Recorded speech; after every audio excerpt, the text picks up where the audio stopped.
কিডন্যাপের video ধারণের জেরেই তুহিন হত্যাকাণ্ড প্রধান আসামি সহ গ্রেফতার ৭। ১৫ দিনের মধ্যে চার্জশিট দেবে জিএমপি। শুধু পরিবর্তন নয়, ভালো কিছু চায় দেশের মানুষ। মন্তব্য তারেক রহমানের। নেতাকর্মীদের আরও গণতন্ত্র চর্চা বাড়ানোর তাগিদ। গণঅভ্যুত্থানের ১ বছরের প্রত্যাশায় বাস্তবায়ন নিয়ে প্রশ্ন বিশিষ্টজনদের। জুলাই ঘোষণাপত্রে ইতিহাস বিকৃতির অভিযোগ। সীমাবদ্ধতার মধ্যেও দ্রুত নির্বাচনের প্রস্তুতি নিচ্ছে কমিশন। রংপুরে সিইসি। ভোটের আগে আইনশৃঙ্খলা পরিস্থিতি উন্নতির আশা।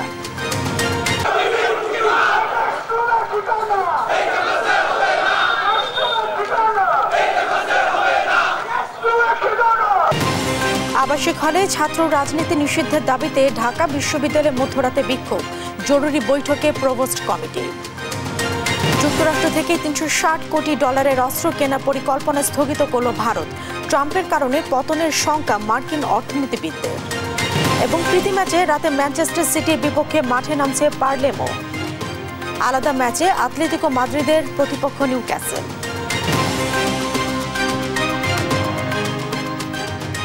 দেখছিলেন শিরোনাম। সংবাদ দুপুরের সঙ্গে আছি আমি জেসিকা আবেদিন। বিস্তারিত। গাজীপুরে সাংবাদিক আসাদুজ্জামান তুহিন হত্যা মামলায় বড় ধরনের অগ্রগতি দেখা গেছে। অভিযান চালিয়ে ৭ জন গ্রেফতার হয়েছে, যাদের মধ্যে স্বাধীন নামে একজনকে গ্রেফতার করেছে র্যাব এবং বাকি ৭ জনকে গ্রেফতার করে পুলিশ। এদের মধ্যে ছিনতাইকারী চক্রের সদস্য স্বাধীন তুহিন হত্যার কথা স্বীকার করেছে বলে জানিয়েছে র্যাব। সহকর্মী নজরুল ইসলামের পাঠানো তথ্য ছবিতে আরও জানাচ্ছেন অঙ্কনূপ চৌধুরী। শুক্রবার রাতে গাজীপুর মহানগর পুলিশ ও র্যাবের যৌথ অভিযানে জেলার বিভিন্ন স্থানে অভিযান চালিয়ে কেটু মিজান, তার স্ত্রী গোলাপী, স্বাধীন ও আলামিন সহ মোট ৭ জনকে গ্রেপ্তার করে। পুলিশের উপকমিশনার রবিল হাসান জানান, কেটু মিজান ও তার স্ত্রী এবং স্বাধীনকে ভবানীপুর থেকে এবং আলামিনকে উত্তরার তুরাগ এলাকা থেকে গ্রেপ্তার করা হয়। পরে আলামিন, শাহজালাল, ফয়সাল এবং সুমনকে গ্রেপ্তারের কথা জানায় পুলিশ। তারা সবাই ছিনতাই সহ অন্যান্য অপরাধের সঙ্গে জড়িত। তুহিন হত্যাকাণ্ডে সরাসরি জড়িত থাকার কারণে ফয়সাল ওরফে কেটু মিজান, গোলাপী বেগম এবং স্বাধীন, এদের ৩ জনকে গ্রেপ্তার করা হয়েছে ভবানীপুর থেকে গাজীপুরের, এবং টঙ্গীর এবং ডিএমপি তুরাগ থানা থেকে আলামিনকে গ্রেপ্তার করা হয়েছে। গ্রেপ্তার স্বাধীন তুহিন হত্যায় জড়িত থাকার কথা স্বীকার করেছেন। স্বাধীন যতটুকু তার কথাই বলেছে, সে হচ্ছে বাস ড্রাইভার, সে ৮-৯ বছর ধরে এখানে আছে এবং যেভাবে গ্রুপের সাথে আছে তা আমার তো মনে হচ্ছে যে সে একটা গ্রুপের সদস্য। সিসি ক্যামেরা ফুটেজ এবং তার স্বীকারোক্তি অনুযায়ী সে এটাতে জড়িত ছিল। বাকিরাও দীর্ঘদিন ধরে বিভিন্ন অপরাধমূলক কর্মকাণ্ডের সঙ্গে জড়িত বলে জানায় র্যাব। আসামিরা নিজেদেরকে পার পাওয়ার জন্য অনেক কথাই বলবে, এটা তদন্ত সাপেক্ষ বিষয়। তদন্ত এখনো চলমান রয়েছে, আমার মনে হয় যে যথাসময়ে এগুলো সব জানা যাবে। সাংবাদিক তুহিন হত্যার রহস্য জানতে গ্রেপ্তার ৭ আসামিকে জিজ্ঞাসাবাদের পাশাপাশি জড়িত অন্যদের ধরতে চলছে আইন শৃঙ্খলা বাহিনীর অভিযান। এবং আমরা অঙ্কন চৌধুরী, নিউজ ডেস্ক, দেশ টিভি। গাজীপুরের শ্রীপুরে তুচ্ছ ঘটনাকে কেন্দ্র করে ছুরিকাঘাতে জুয়েল নামে এক যুবক নিহত হয়েছেন। এই ঘটনায় আটক করা হয়েছে ২ জনকে। গতরাত ৩টার দিকে শ্রীপুরের মাওনা চৌরাস্তায় এই ঘটনাটি ঘটে। পুলিশ জানায়, মাওনা উড়াল সেতুর নিচে একটি চায়ের দোকানের পাশে ঘুমাতে গিয়ে চটের বিছানা নিয়ে জুয়েলের সঙ্গে রাকিব ও রবিনের বাগবিতণ্ডা হয়। এক পর্যায়ে রাকিব ছুরি দিয়ে জুয়েলকে এলোপাতাড়ি কুপিয়ে আহত করে। পরে স্থানীয়রা জুয়েলকে উদ্ধার করে হাসপাতালে নিলে কর্তব্যরত চিকিৎসক তাকে মৃত ঘোষণা করেন। এ ঘটনায় পুলিশ তাৎক্ষণিক অভিযান চালিয়ে রাকিব ও রবিন নামে ২ জনকে গ্রেফতার করে।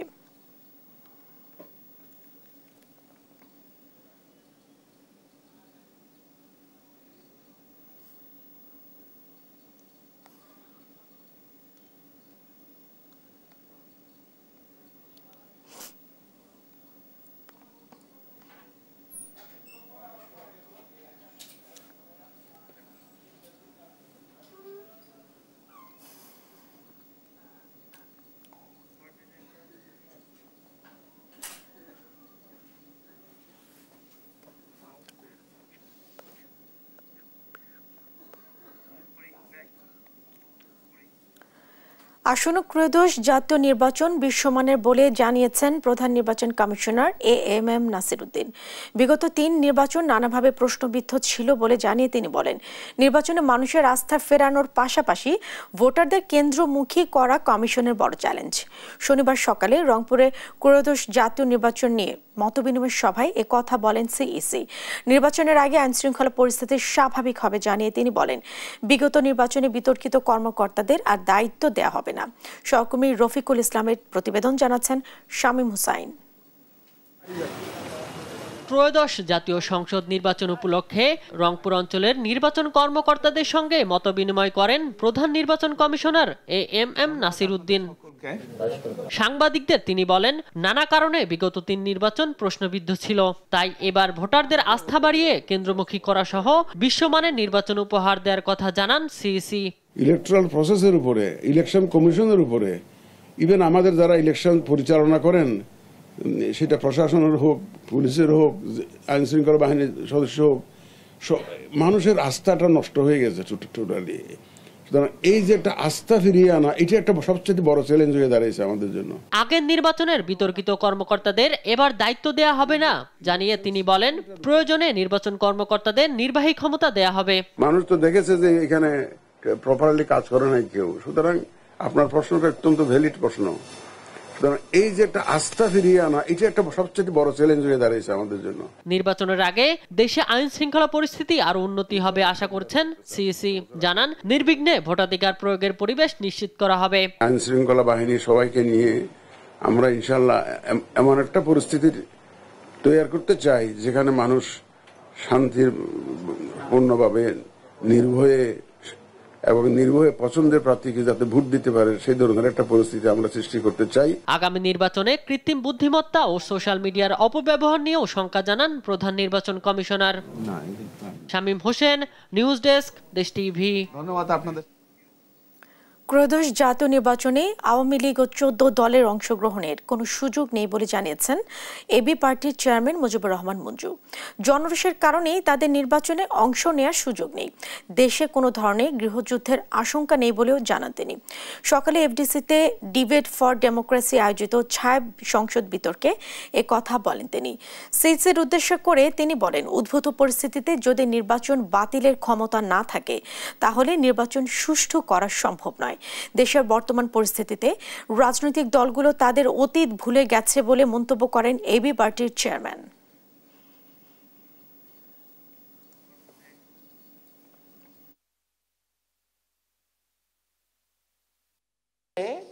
আওয়ামী লীগকে আপনি কিভাবে ভোটের অধিকার দিবেন? জাতীয় পার্টি বা তাদের লেসপেন্সার যারা আছে 14 দল, তাদেরকে আপনি কিভাবে ইলেকট্রাল জায়গায় তাদেরকে অ্যালাউ করবেন?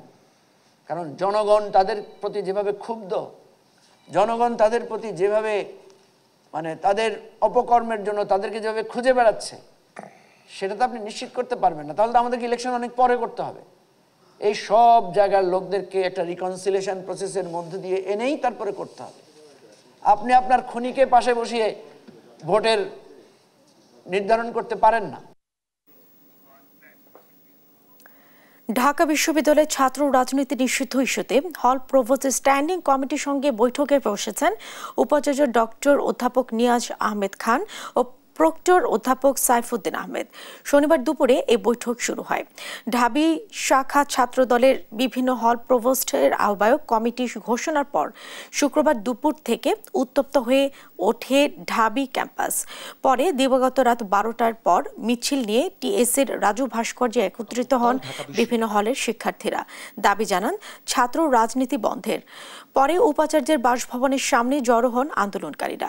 শিক্ষার্থীদের তোপের মুখে ছাত্র রাজনীতি নিষিদ্ধ থাকবে বলেও মৌখিকভাবে জানিয়ে দেন উপাচার্য অধ্যাপক ডক্টর নিয়াজ আহমেদ খান।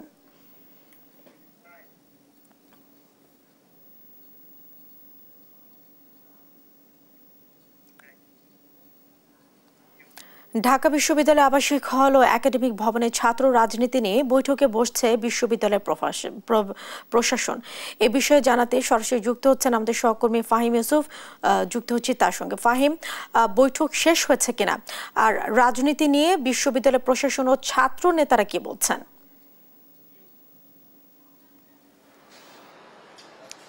ঢাকা বিশ্ববিদ্যালয়ে গতকাল রাত থেকেই এক ধরনের বিক্ষোভে ফেটে পড়ে সাধারণ শিক্ষার্থীরা। তাদের মূল যে দাবিটি ছিল সেটি ছিল হল রাজনীতি বন্ধ করা। সে হল রাজনীতি বন্ধের যে প্রেক্ষাপট সেটি কিন্তু গতকাল ছাত্র দলের যে কমিটি ঘোষণা সেখান থেকেই মূলত এর সূত্রপাত। তো আমি যদি একটু বলে রাখতে চাই যে গতকাল রাতেই কিন্তু প্রক্টর এবং ভিসি মহোদয় কিন্তু ইতোমধ্যেই জানিয়ে দিয়েছেন যে সকল ধরনের হল রাজনীতি ঢাকা বিশ্ববিদ্যালয়ে বন্ধ থাকবে, যেমনটি 2024 সালের 17 জুলাই ঘোষণা দেওয়া হয়েছিল।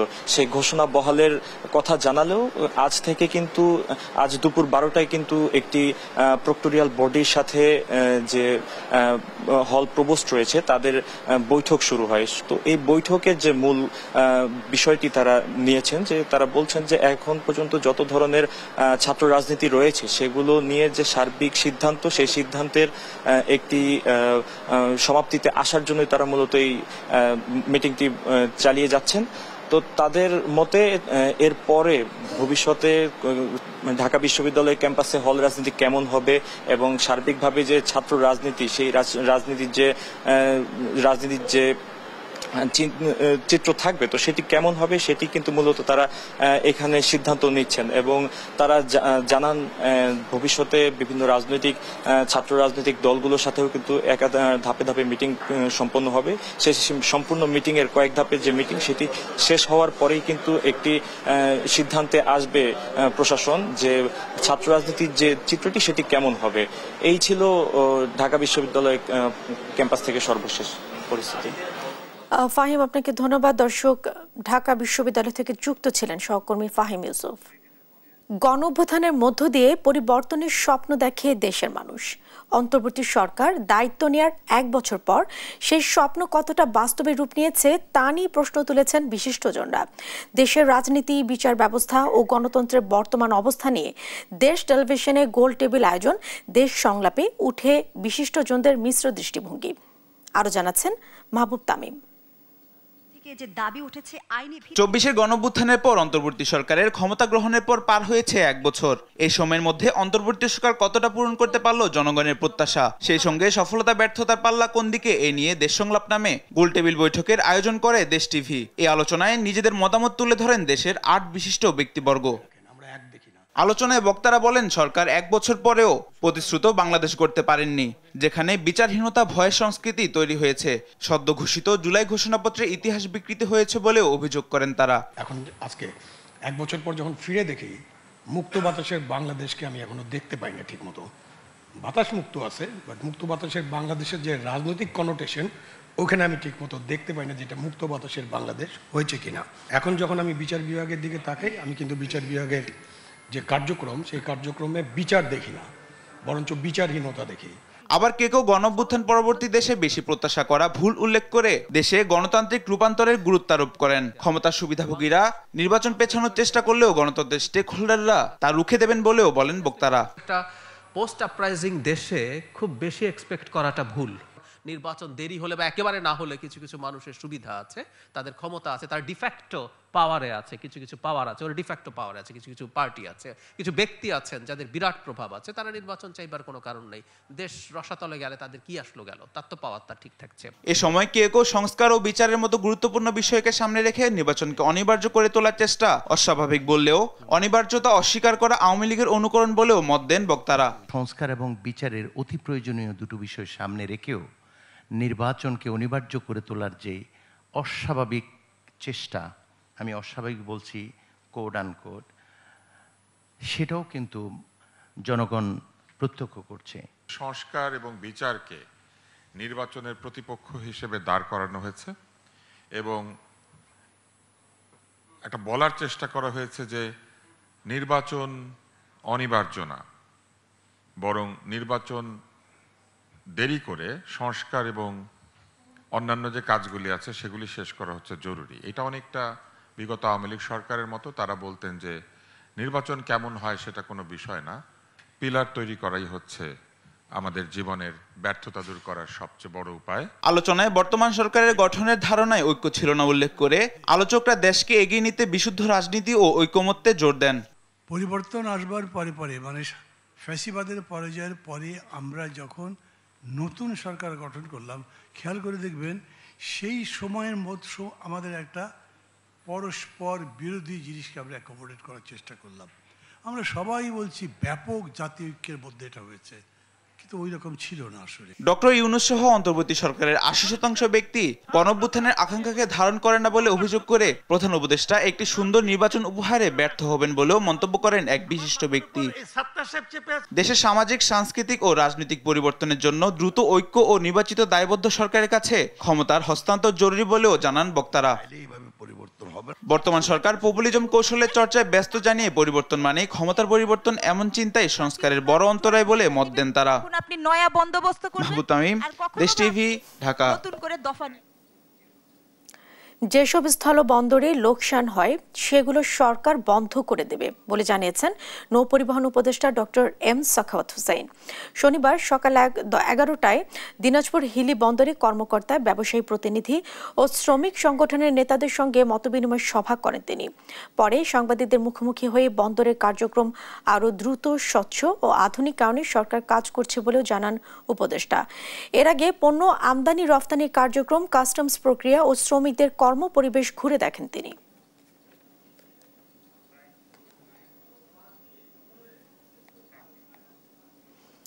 দেশের সব স্টেডিয়ামকে খেলাধুলার উপযোগী করে গড়ে তুলে তার যথাযথ ব্যবহার নিশ্চিতের তাগিদ দিয়েছেন যুব ক্রীড়া উপদেষ্টা আসিফ মাহমুদ সজীব ভুঁইয়া।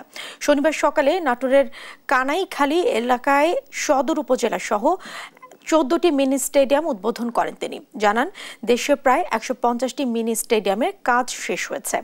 বাকি উপজেলা স্টেডিয়ামের কাজ শেষ করার ব্যবস্থা নেওয়া হয়েছে। এর আগে রাজশাহীতে স্থানীয় সরকার বিভাগের বিভিন্ন প্রকল্প ভার্চুয়ালি উদ্বোধন করেন উপদেষ্টা।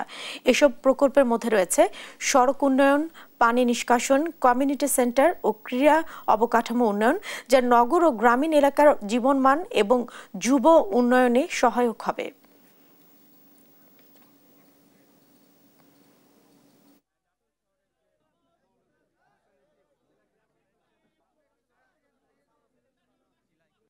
চোদ্দটি উপজেলা স্টেডিয়াম আজকে উদ্বোধন হলো এবং আমরা সারা দেশে প্রতিটি উপজেলায় একটি করে উপজেলা স্টেডিয়াম নির্মাণের জন্য উদ্যোগ গ্রহণ করেছি এবং ধাপে ধাপে সেগুলো বাস্তবায়ন হবে। আগামীর বাংলাদেশে মসজিদ কমিটি হবে রাজনৈতিক প্রভাব মুক্ত।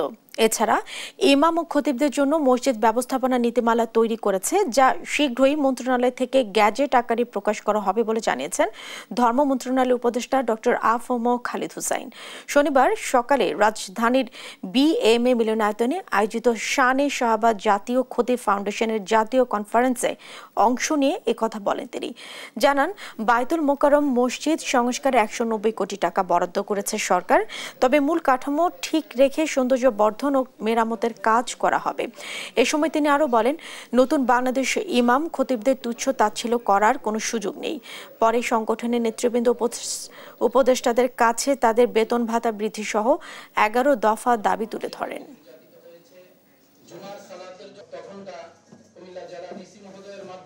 এই মসজিদ ব্যবস্থাপনা নীতিমালা আমরা তৈরি করে ফেলেছি এবং আমাদের মিনিস্ট্রির সচিব পর্যায়ের একটা পাওয়ারফুল কমিটি রিভিউ করছেন। এটা আমরা রেডি করে ফেলেছি, অর্থ মন্ত্রণালয়ে পাঠিয়েছিলাম। তারপরে এই নীতিমালা অতি সত্বর আমরা চূড়ান্ত করব। রাজধানীর ডেমরার ডগাইরে বিশেষ পরিচ্ছন্নতা ও মশক নিধন অভিযান চালিয়েছে ঢাকা দক্ষিণ সিটি কর্পোরেশন। শনিবার সকালে ঢাকা দক্ষিণ সিটি কর্পোরেশনের বর্জ্য ব্যবস্থাপনা ও স্বাস্থ্য বিভাগের সমন্বয়ে 66 নম্বর ওয়ার্ডে এই অভিযান চালায় ডিএসসিসি। এ সময় পরিচ্ছন্নতা বিষয়ে জনসচেতনতা বৃদ্ধিতে র্যালি বের করা হয়। দক্ষিণ সিটির বর্জ্য ব্যবস্থাপনা প্রধান জানান, বর্ষার জনগণের মাঝে ডেঙ্গু প্রতিরোধের সচেতনতা বাড়াতেই এমন পরিচ্ছন্নতা অভিযান। পরে এলাকার বিভিন্ন স্থানে জমে থাকা পানিতে মশার লার্ভা পরীক্ষা করে আভিযানিক দল।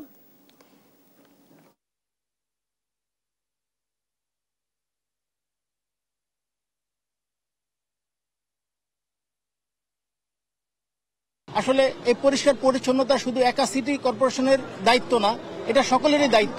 আমরা যদি সকলে মিলে যদি আমরা নগরটাকে পরিষ্কার রাখি, তাহলে আমরা একটা ক্লিন সিটি বা শহর আমরা গড়তে পারবো। উদ্দেশ্য কিন্তু মেইন এইটাই। এই কারণে আজকে আমরা এখানে এসেছি। আমাদের এটা চলমান প্রক্রিয়া, যে আমরা এটার প্রভাবে আপনারা দেখতে পাচ্ছেন যে আমাদের ডেঙ্গুর প্রভাব এবং অন্যান্য পরিষ্কার পরিচ্ছন্নতা কিছুটা হলে ইমপ্রুভ হয়েছে। 5 আগস্টের পর সারা দেশের মানুষ পরিবর্তন প্রত্যাশী বলে মন্তব্য করেছেন বিএনপির ভারপ্রাপ্ত চেয়ারম্যান তারেক রহমান। আর তারেক রহমানই দেশের ভবিষ্যৎ প্রধানমন্ত্রী বলে জানিয়েছেন বিএনপির মহাসচিব মির্জা ফখরুল ইসলাম আলমগীর। দুপুরে রাজধানীর কাকরাইলে ডক্টরস অ্যাসোসিয়েশন অফ বাংলাদেশ ড্যাবের জাতীয় সম্মেলনে যোগ দিয়ে এসব কথা বলেন তিনি। বিস্তারিত আলিয়াকা সাকাশের রিপোর্ট। বিএনপিপন্থী চিকিৎসকদের সংগঠন ডক্টরস অ্যাসোসিয়েশন অব বাংলাদেশ ডেবের কেন্দ্রীয় কার্যনির্বাহী কমিটির নির্বাচন শনিবার দুপুর 1টায় ভোট গ্রহণ শুরু হয়ে চলবে বিকেল 5টা পর্যন্ত। সম্মেলনে ভার্চুয়ালি যুক্ত হন বিএনপির ভারপ্রাপ্ত চেয়ারম্যান তারেক রহমান। এ সময় বিগত সরকারের আমলে নির্যাতিত বিএনপি নেতাকর্মীদের চিকিৎসা নিশ্চিত করার জন্য ড্যাবের চিকিৎসকদের ধন্যবাদ জানান তিনি। বিএনপির ভারপ্রাপ্ত চেয়ারম্যান বলেন 5 আগস্টের পর সারা দেশের মানুষ বুক ভরে নিঃশ্বাস নিতে পেরেছে। যারা সরাসরি ড্যাবের সাথে সম্পৃক্ত আছেন অথবা সমর্থক বৃন্দ, বাংলাদেশ জাতীয়তাবাদী দলের সমর্থক বৃন্দ, এরকম চিকিৎসক বৃন্দ সারা দেশে বিভিন্ন সময়ে বহু মানুষকে চিকিৎসা দিয়েছেন। আমি সেই সকল নির্যাতিত মানুষ যাদেরকে আপনারা চিকিৎসা দিয়েছেন, ডাক্তার সমাজ, ড্যাবের সদস্যবৃন্দ চিকিৎসা দিয়েছেন, এই সকল মানুষগুলো চিকিৎসা প্রাপ্ত সকল মানুষের পক্ষ থেকে আপনাদেরকে আন্তরিকভাবে ধন্যবাদ। ড্যাবের প্রতি আহ্বান জানিয়ে বিএনপির মহাসচিব বলেন, ভবিষ্যতে যে চিকিৎসক তৈরি হবেন সেই চিকিৎসকেরা সত্যিকার অর্থে যেন দেশের জন্য কাজ করেন এবং আপনারা ভবিষ্যৎ যে চিকিৎসক তৈরি করবেন সেই চিকিৎসকেরা সত্যিকার অর্থেই পৃথিবীর অন্যান্য যে কোনো দেশের চিকিৎসার সঙ্গে তারা কম্পিট করতে পারেন সেই অবস্থা তৈরি করবেন। দেশের পারস্পরিক হিংসা জিজ্ঞাসার মাধ্যমে যে কালচার তৈরি হয়েছে তা থেকে সবাইকে বিরত থাকার আহ্বানও জানান বিএনপির এই নেতা। আলিয়াকাস আকাশ, দেশ টিভি, ঢাকা।